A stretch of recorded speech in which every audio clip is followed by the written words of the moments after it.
Dude. Alright, so what are some strategies that you're going to use when running your classroom? I think it's important to keep the lesson moving. You got to make sure that the lesson plan timing is met. Even if students are falling behind, the lesson plan in class needs to keep moving. Students that fall behind can either come in the morning or after school for extra help, but it's important that they don't set back the entire class. Okay. This also applies for students who are ahead too. Although they are ahead, the rest of the class may not be.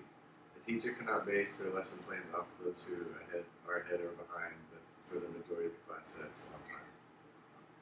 So, how are you going to keep students engaged and involved?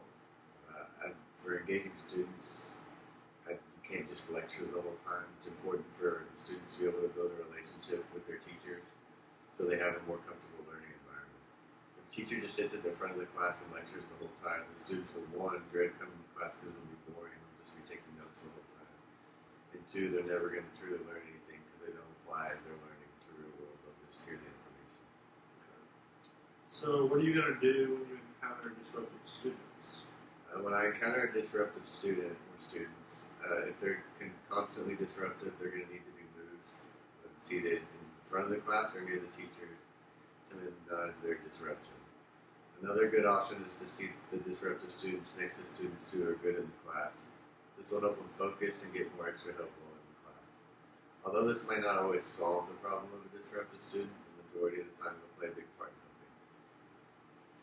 So, will your students be working in groups? I plan to have my students work in groups frequently. By working in groups frequently, students will get more social interaction than just sitting in class and listening to the teacher lecture. If there's frequent group work, the teacher must be sure to monitor the groups and make sure that the same students aren't doing all the work and controlling everything every time. Involving students in group work is important because it teaches students not only to completely rely on others, but to also do their part. So, how are you going to make sure that students are following all your rules? I'm going to enforce the rules early. And by establishing and enforcing the rules early in the school year, teachers can quickly set their expectations for students. By strictly enforcing the rules early, it shows students that there won't be any messing around in class. It establishes rules for the whole year and will help the overall environment throughout the entire year. Another good strategy is giving students a syllabus with all the class rules listed on it on the first day of class. And then giving a quiz over the rules within the first week to ensure that all the students read the rules thoroughly.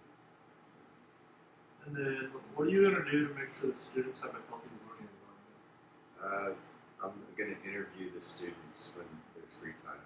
I'll ask the students what they think of the class and what they think the teacher could do a better job of. If a teacher chooses to do this, they have to have reliable students that will give honest opinions and help build the teacher's skills. This will help the teacher get a feel of what students think of the class and the environment created by the teacher.